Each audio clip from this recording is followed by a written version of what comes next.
फतेहगढ़ साहब के हलका बसी पठाना तो चुने गए बसपा के उम्मीदवार शिव कल्याण एडवोकेट, जिन्हों ने विशाल रैलियां करके ਵੱਖ-ਵੱਖ ਥਾਵਾਂ ਤੇ किसानों का साथ देंदे हुए ऑर्डीनेंस के खिलाफ जिथे लोगों को जागरूक किया।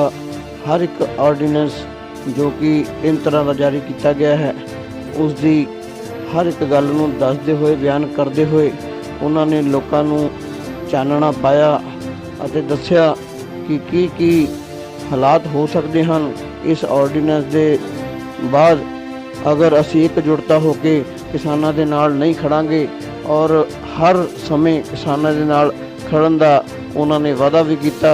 सो हर एक इकट्ठ नूं उन्होंने संबोधित करदिआं ये कहा। आओ देखिए BBN न्यूज़ की एक रिपोर्ट। अज साडे नाल एडवोकेट शिव कल्याण जो फतेहगढ़ हलका दे बसी पठाना एरिए के उम्मीदवार चुने गए हैं। सो अज किसानों के नाल रल के विशाल रैली जो इन्होंने की है हर थां ते जाके, चाहे वह बसी पठाना का एरिया है, चाहे वह खमाणों का है, चाहे वह नाल लगते पिंड हैं, सारे किसानों के नाल एकजुट होकर खड़े हैं।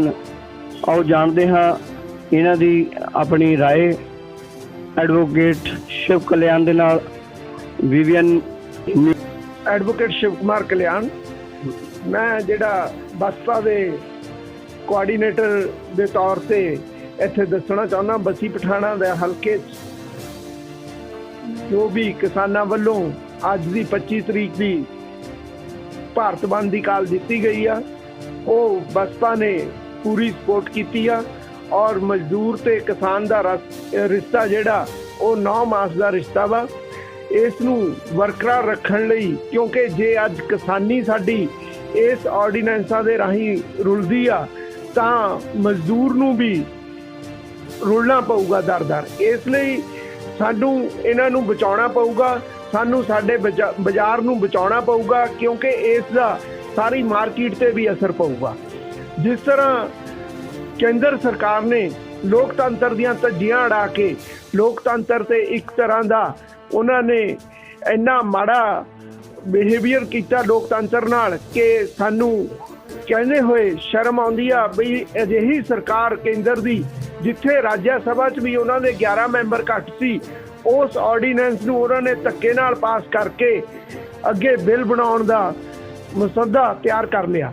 जदों कि 11 मैंबर उत्थे राज्य सभा च सारे भारत वर्ष पता वा भी केंद्र सरकार कोल घट ने, फिर भी उन्होंने ये जो धोखाधड़ी सारे भारत वर्ष नाल कीती आ ते इस ऑर्डीनेंसां नूं पास करन लई कारपोरेट घराणिਆਂ नूं फायदा पहुंचाउण लई जो यह धक्काशाही कीती आ इस दे खिलाफ बसपा किसानां नाल, मजदूरां नाल, छोटे व्यापारियों नाल मोढा ला के चलूगी और जो भी बलिदान देना पिया उस लई बसपा के सारे वर्कर, सारे अहुदेदार साहबान असी हर समय तैयार रहे।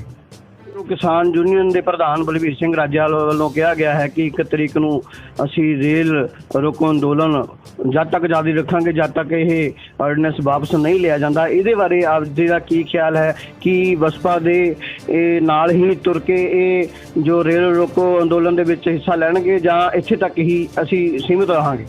जो भी साझा प्रोग्राम किसान जथेबंदियां वल्लों साझे तौर पर आवेगा उस नाल असी बसपा के तौर पर मोढे नाल मोढा ला के चलांगे ते बसपा उसनूं सिर मत्थे ते प्रवान करूगी और जिस तरह का भी कोई भी साडी ड्यूटी लगूगी उसनूं असी पुरजोर ते अपने वल्लों निभावांगे।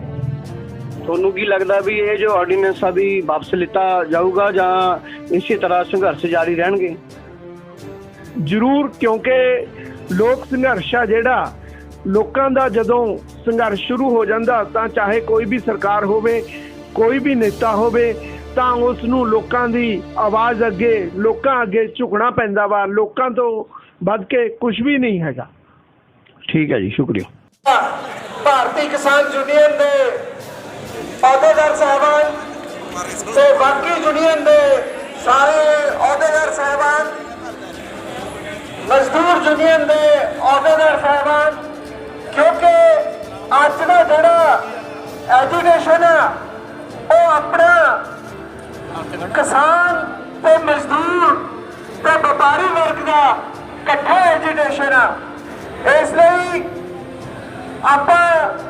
किसान मजदूर एकता, किसान मजदूर एकता, किसान मजदूर एकता।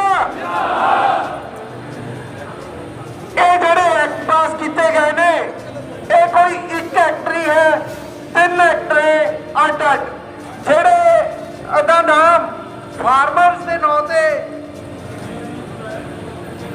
वो एक्टा का नाम है the farmers empowerment and protection agreement on prices assurance and farm services ordinance 2020। दूजा act the farmers produce trade and commerce promotion and facilitation ordinance 2020। जेड़ा तीजा act the essential commodities amendment ordinance 2020। आपका जोड़ा है इस 3 एक्टां दे तर्क से ਆਪਾਂ ਗੱਲ करनी है, क्योंकि ਆਪਾਂ तर्क तो बिना कोई भी लड़ाई नहीं जित सकते। जिन्नी देर तक साडे च आपसी एकता नहीं, उन्नी देर तक असीं कोई भी लड़ाई नहीं जित सकते। हुण जिहड़ी बीजेपी आ वो ਆਪਾਂ ਨੂੰ ਕਹਿੰਦੀ ਆ MSP लागू रहूगा, MSP सरकार नियुक्त करोगी। जो आप पुछिए MSP में आज मक्की का भी है, खड़ा दे बस लेकिन मक्की ਦਾ जे 1800 1850 की MSP आ वो बिक रही है 800। ਇਹ ਜਿਹੜੀ ਘੱਟ ਵਿਕ ਰਹੀ ਆ ਉਹਨਾਂ ਲੋਕਾਂ ਦੇ ਕਿਸੇ ਤੇ ਕੋਈ ਕੇਸ ਹੋ ਰਿਹਾ ਇਹਦਾ ਤਾਂ ਹੈ ਨਹੀਂ ਖੜਾ, ਤਾਂ ਕੋਈ ਉਹਨਾਂ ਨੂੰ ਪਨਿਸ਼ਮੈਂਟ ਦਿੱਤੀ ਜਾ ਰਹੀ ਹੈ। ਇਸ ਲਈ MSP ਦੇ ਕੇ, ਲੇਕਿਨ ਜਦੋਂ ਕਣਕ ਜਾਂ ਸਾਡਾ ਝੋਨੇ ਦਾ ਸੀਜ਼ਨ ਹੈ ਜਿਹੜਾ ਇਹ ਸਾਡੇ ਕਿਸਾਨ ਕੋਲ ਨਹੀਂ ਰਹੂਗਾ ਜਾਂ ਮੰਡੀਆਂ 'ਚ ਨਹੀਂ ਆਊਗਾ, ਤਾਂ ਉਹ ਜਿਹੜਾ ਕਾਰਪੋਰੇਟ ਘਰਾਣੇ ਨੂੰ ਮੰਡੀ ਦੇ ਤੌਰ ਤੇ ਦੇ ਰਹੇ ਨੇ ਸਾਰੇ ਭਾਰਤ ਵਰਸ਼ ਨੂੰ, ਉਹ ਲੋਕਾਂ ਨੇ ਹੀ ਉਹ ਖਰੀਦ ਲੈਣਾ, ਉਹ ਫਿਰ ਆਪਣੀ ਮਰਜ਼ੀ ਨਾਲ ਚੱਲਣਗੇ। ਇਸ ਲਈ ਇਹ ਲੜਾਈ ਹੈ ਜਿਹੜੀ ਇਹ ਇਕੱਲੀ ਕਿਸਾਨੀ ਨੂੰ ਖਤਮ ਕਰਨੇ ਦੀ ਲੜਾਈ ਨਹੀਂ ਹੈ, ਇਹ ਲੜਾਈ ਮਜ਼ਦੂਰ ਨੂੰ, ਬਾਕੀ ਸਾਰੇ ਵਰਗਾਂ ਨੂੰ, ਸਾਰੀ ਮਾਰਕੀਟ ਨੂੰ, ਸਾਰੇ ਬਾਜ਼ਾਰ ਨੂੰ ਖਤਮ ਕਰਨ ਦੀ ਲੜਾਈ ਹੈ। ਇਹ ਲੜਾਈ ਆਪਾਂ ਕਿਵੇਂ ਜਿੱਤ ਸਕਦੇ ਹਾਂ ਜੇ ਸਾਡੇ ਏਕਾ ਹੋਏਗਾ। ਅੱਜ ਕੀ ਹੈ ਜੇ ਭਾਰਤੀ ਕਿਸਾਨ ਯੂਨੀਅਨ ਨੇ ਜਾਂ ਕਿਸਾਨ ਯੂਨੀਅਨ ਨੇ ਕੱਟ ਕੀਤਾ ਤਾਂ ਸਾਡੀਆਂ ਰਾਜਨੀਤਿਕ ਪਾਰਟੀਆਂ ਨੇ ਆਪਣਾ ਆਪਣਾ ਦਖਲ ਦਿਵਾਉਣ ਲਈ ਉਹਨਾਂ ਨੇ ਅੱਡ ਅੱਡ ਕੱਟ ਕੀਤੇ।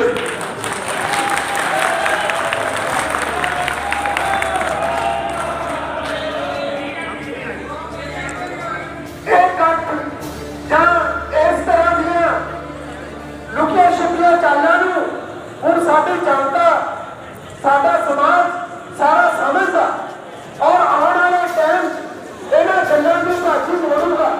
ਕਿਉਂਕਿ ਜਿਸ ਤਰ੍ਹਾਂ ਆਰਡੀਨੈਂਸ ਪਾਸ ਕੀਤੇ ਗਏ ਨੇ ਉਹ ਵੀ ਲੋਕਤੰਤਰ ਤੇ ਇੱਕ ਧੱਬਾ ਵਾ।